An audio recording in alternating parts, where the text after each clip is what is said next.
তুরস্কের আকাশ প্রতিরক্ষায় নতুন যুগের সূচনা। অত্যাধুনিক পঞ্চম প্রজন্মের যুদ্ধবিমান কান, যা বদলে দেবে যুদ্ধের কৌশল।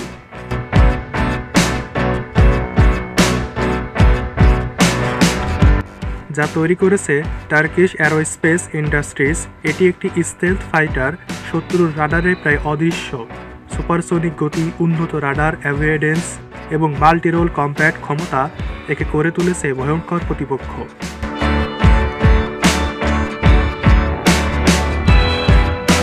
2028 সালের মধ্যেই এটি তুরস্কের বিমান বাহিনীতে যুক্ত হবে। প্রতিস্থাপন করবে পুরনো F-16 জেটকে।